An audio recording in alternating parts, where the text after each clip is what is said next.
하나님의 말씀은 구약 성경 시편 30편 10절에서 12절 말씀입니다. 구약 성경 822쪽. 여호와여 들으시고 내게 은혜를 베푸소서. 여호와여 나를 돕는 자가 되소서 하였나이다. 주께서 나의 슬픔이 변하여 내게 춤이 되게 하시며 나의 베옷을 벗기고 기쁨으로 띠우셨나이다. 이는 잠잠하지 아니하고 내 영광으로 주를 찬송하게 하심이니 여호와 나의 하나님이여 내가 주께 영원히 감사하리이다. 아멘. 하나님의 은혜로 6월을 마무리하게 됩니다. 특별히 지난 주중에는 6월 25일 한국전쟁 발발일이 있었고 우리가 어릴 때는 6.25 사변이다 그렇게 불렀습니다. 정말 전쟁의 참화는 오랫동안 사람들을 힘들고 어렵게 했습니다. 특별히 전쟁 통해 가족을 잃은 수많은 사람들, 집을 버리고 또 일터를 버리고 남하한 피난민들, 그리고 이 낙동강을 사수하기 위해서 치열한 전투를 벌였던 그런 아픔의 역사가 우리 마음 속에서 지워지지 않는 트라우마, 상처로 남아 있습니다. 그런데 우리는 극적으로 새로운 시기를 마련할 수 있는 계기가 유엔군에 의해서 일어났습니다. 그 유명한 인천 상륙작전. 그러한 일이 결국은 오늘의 대한민국의 초석을 놓는 전쟁의 아픔 속에서도 새로운 시대를 시작할 수 있는 계기가 되어서 망해가는 나라가 아니라 이제 그 전쟁의 참화를 딛고 일어서서 세계가 놀라는 그런 나라로 변했습니다. 지난해에 우리는 심각한 코로나의 위협을 받았었습니다. 특별히 신천지 사태로 말미암아서 대구가 혼란하고 어려울 때에 수많은 전국의 의사, 간호사, 그리고 각 소방대원들, 또 국군통합병원에 임관한 간호사들, 이런 분들이 정말 자원해서 우리 대구를 돕고 정말 어려운 시기를 잘 극복해 내었습니다. 오늘 말씀은 성전 낙성가입니다. 그런데 실제적으로 다윗 시대는 성전을 낙성하지 못했습니다. 그런데 30편 표제를 보면 다윗의 시 곧 성전 낙성가다 그렇게 말을 합니다. 이것은 그가 비록 성전을 짓지 못했지만 그는 성전 짓기를 원했고 준비했습니다. 동시에 법궤를 예루살렘으로 모셔오는 결정적인 역할을 했습니다. 그런 의미에서 하나님을 경외하는 그의 인생에 대하여 노래하고 있고 그가 좌절의 시기, 고난의 시기, 환난의 시기를 정말 극복할 수 있게끔 도와주신 하나님을 찬양하면서 이 노래를 부르게 되었습니다. 그래서 오늘 예루살렘이 온전한 모습으로 하나님 앞에 서게 되고 그 속에 하나님을 섬길 수 있는 법궤가 모셔짐으로써 하나님께 영광을 돌릴 수 있게 된 것을 노래하는데 하나님이 자신을 환난에서 끌어내어서 그 원수로 하여금 기뻐하지 못하게 하고 하나님께 영광을 돌릴 수 있도록 도우셨다. 그래서 하나님 앞에 기도해서 그 기도가 이루어진 사실을 고백합니다. 2절 말씀에 보면 여호와 내 하나님이여 내가 주께 부르짖음에 나를 고치셨나이다. 영적인 스트레스와 육적인 스트레스, 그래서 영과 혼과 몸이 짓눌리는 그런 아픔 속에서 그는 하나님의 도움을 구하고 하나님의 손길 속에서 고침을 받아서 무덤에 내려가는 자 같았지만 하나님 앞에 산 자가 되었다. 그러므로 우리에게, 다윗과 함께한 동료들에게, 또 성도들에게 말을 합니다. 주의 성도들아, 하나님을 찬송하자. 그의 거룩하신 이름을 기억하자. 그리고 그 하나님의 자비에 대하여 늘 깨어서 감사하는 하나님의 사람들이 되자. 그렇게 우리에게 권면을 해주고 있습니다.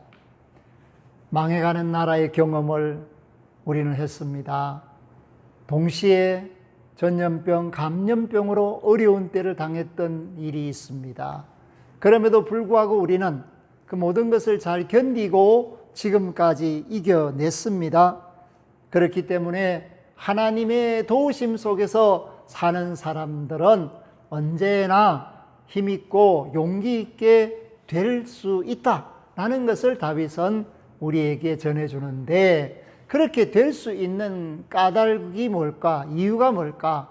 그것은 하나님을 의뢰할 때, 하나님의 자비의 손길을 힘입을 때 우리의 인생은 얼마든지 역전될 수 있다라는 것을 우리에게 알려주면서 오늘 하나님이 들으시는 하나님이다. 우리를 돕는 하나님이시다. 그렇게 말해줍니다. 6.25를 이겨낸 것이 많은 나라들의 도움이 있었기 때문입니다. 수많은 사람들이 낯선 이 환경에 와서 정말 치열하게 싸우다가 죽은 사람들이 많습니다. 에티오피아의 군인들이, 미국의 군인들이, 영국에서, 캐나다에서, 호주에서 우리나라에 대해서 전혀 알지 못했던 사람들이 자유를 지켜주겠다라는 그 숭고한 정신 그거 하나로 이 땅에서 피를 쏟았다, 우리를 도왔다라는 것을 말해줍니다. 세상에 아무도 우리를 돕는 것 같지 않았다면 우리가 어떻게 오늘 호흡할 수 있겠습니까? 그러므로 10절 말씀에 보면 여호와여 들으시고 우리의 기도를 들으시고 오늘 코로나19의 상황 속에서 우리의 아픔과 슬픔을 아시는 하나님이 기도를 들으시고 우리의 마음의 소원을 들으시고 내게 은혜를 베푸소서. 다윗이 하나님 앞에 자신의 아픔과 슬픔을 고백하면서 내게 은혜를 베푸소서. 왜냐하면 다윗은 자신과 함께하는 사람들이 400명, 600명 늘어갈 때 그들은 자신을 돕는 자이지만은 실제적으로 그들이 모인 이유는 다윗의 도움을 얻기 위해서라고 할 수 있습니다. 그 말은 짐이 점점 무거워졌다. 한 사람이 도망 다닐 때는 발견되기가 어렵겠지만은 100사람이 도망 다니거나 1000사람이 도망 다니면 발견되기 쉽지 않겠습니까? 그런 의미에서 다윗을 향해 나온 사람들은 한편으로는 반가운 사람들일 뿐만 아니라 함께 일을 도모할 수 있는 능력이 되지만 또 다른 한편으로는 그들을 먹여 살리고 지켜주고 보호해야 하는 무거운 짐을 떠맡게 되었습니다. 그럴 때 다윗은 하나님을 의지했습니다. 하나님께 부르짖었습니다. 그래서 그가 오늘 우리에게 주는 지혜는 뭐냐? 아무리 어렵고 힘든 일이 있어도 무거운 짐이 그 어깨를 짓눌러도 여호와여 나를 돕는 자가 되소서. 그렇게 기도하라. 아멘. 여호와여 나를 돕는 자가 되소서. 다윗이 그렇게 기도했다라고 고백합니다. 하나님, 나를 돕는 자가 되십시오. 그렇습니다. 사람이 나를 도와도 우리 대구를 돕기 위해서 수많은 봉사자들이 와서 땀을 흘렸듯이 그 결과가 정말 오늘 지금 우리는 코로나19로부터 어느 정도 자유함을 누릴 수 있습니다. 만약에 그때 그들이 돕지 않았다면 끔찍한 일이 벌어졌을 겁니다. 브라질에서 일어났던 일이 우리에게도 일어날 수 있었다는 사실을 말을 하고 있습니다. 사랑하는 성도 여러분, 그렇기 때문에 도움을 받은 사람은 도움을 준 사람들을 잊어서는 안 됩니다. 우리나라가 잘 살게 되었다 하더라도 우리를 위하여 피 흘린 그 나라의 사람들을 잊어서는 안 됩니다.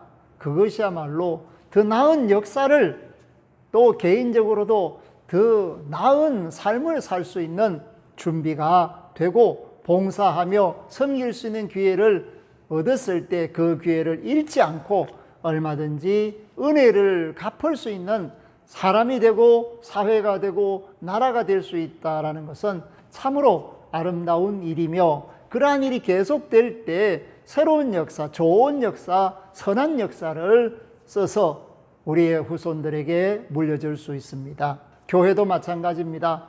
어려울 때 함께한 성도들을 하나님이 잊지 않습니다. 그 어렵고 힘든 시기에 무릎 꿇고 교회를 지키며 울며 부르짖은 성도들을 하나님은 잊지 않습니다. 전라남도 영광에서 정말 전교인들이 순교한 그러한 순교자의 터 위에 세워진 교회들이 있고, 동시에 6.25 때 교회를 지키다가 순교한 그런 장로님이 교회에 새겨져 있는 영락교회도 있습니다.